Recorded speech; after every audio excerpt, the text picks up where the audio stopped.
The long wait is over. Gia starting setter na ng Denso, panalo pa. Pina 38 points si Rosa Maria.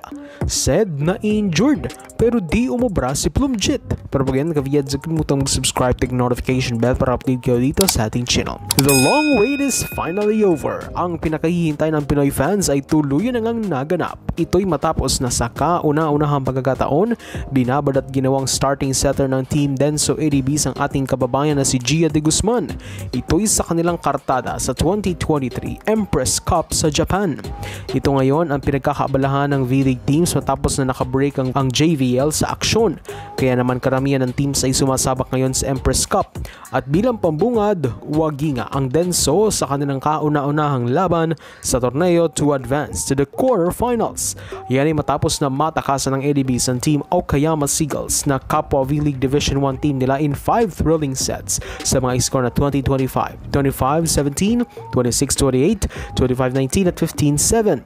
At ang mas nagpa-espesyal pa sa labang ito ang presensya ni Gia de Guzman na ginawang starting setter ng Denso sa kauna-unahang pagkakataon. Dito di sinayang ni Gia ang rare moment na binigay sa kanya ng Denso coaching staffs at nadala niya pa ang kanyang koponan sa malaking panalo na ito. Marahil may tuturing itong biggest win sa career ni Gia bilang import sa Japan ngayon. Ito na ang matagal na inaantay ng mga Pinoy fans dahil for the past games, tila binabangko si Gia at sunod-sunod naman ang talo ng Denso. Kaya naman why not umanong subukan si Gia starter at baka maiba ang ihip ng hangin. True enough, yan nga ang naganap sa laban na ito kung saan dinala ni Morado ang kanyang koponan sa mabigat na panalong ito. Di nagpaiwan si Gia sa mala Japan plays ng ibang Japanese setters at pinamalas niya rin ang kanyang setting prowess. Smooth like butter nga kanyang set sa open at quicks at namala totoong Japanese setter ang peg. Bukod pa yan sa nakakamanghang on-to drop ball play na pinakita niya kontra sa mga Japanese.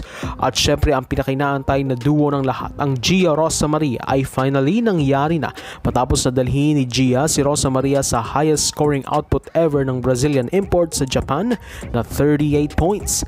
Yes, magiging bahagi na si Gia ng kasaysayan na ito ni Rosa Maria na siya ang naging setter nito in this 38-point output versus Okayama. Tila inaasahan ng mga Pinoy fans na di magtatapos ang opportunity ng Denso kay Gia rito bilang starting setter. Bagkus kahit sa mismong V-League ay siya na ang gawing main setter ng koponan, lalo pa ang next game nila roon na sa December 23 ay kontra rin sa Okayama. Kaugnay rin na balitang ito, wagi rin ang JT Marvelous team ng ating kababayan na si Jaja Santiago matapos na patumbahin rin nila ang Aran Maritim in 4 sets sa mga score na 25-22, 23-25, 25-19 at 25-14. Sa Empress Cup, parehong lusot na sa next round ang Denso at JT for a chance to clinch the prestigious Empress Cup title. Congratulations, Gia and Jaja.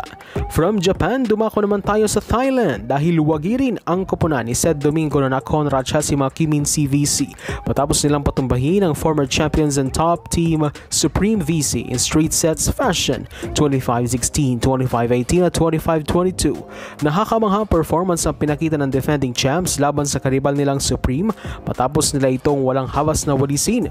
Unusual for Supreme na masawsawan ng ganito kalala sa scoring despite having legends Plumjit, Tingkawen, Malika Kantong. Sa katunayan, di umubra ang mga players and legends na ito sa bagsik ng Cat Devils matapos na wala ni isa sa Supreme ang makapagtala ng double digits. Maski si Plumjit, limitado lamang sa 8 points sa nasabing laro. Nagmamaw naman sa Nakhon ang power trio nila Onuma Sitirak, Brianna Holman at Sasipa Porn as they tallied 19, 14, 14 points respectively. Pero tila di naman ikakatuwa ng mga Pinoy fans ang sinapit ngayon ni Sed Domingo matapos na di na ito naka-line up sa nasabing laro versus Supreme. Tila kumalat kasi ang clip kung saan naka-sideline lamang ito at tila hindi maglalaro matapos na mistulang ma-injured. Spotted si Sed na nanonood na lang sa venue kung saan heavily tape at nakabanda ang kanyang kamay na mistulang napakaseryoso na injury dahil ang kapal ng banda na nilagay rito. Sa stat sheet, wala na ang pangalan ni Sed sa Nakhon kaya di ito nakapaglaro. Sa ngayon, wala pang klaradong update ukol sa sinapit na ito ni Sed pero sa palagay natin, posibleng malabo na ito makabalik aksyon pa sa natitirang mga laro dito sa unang round ng Thai V-League. We're just hoping for the best and speedy recovery for Sed Domingo. So, we had to for support this channel. Please don't subscribe to the notification bell to be updated on my coming videos.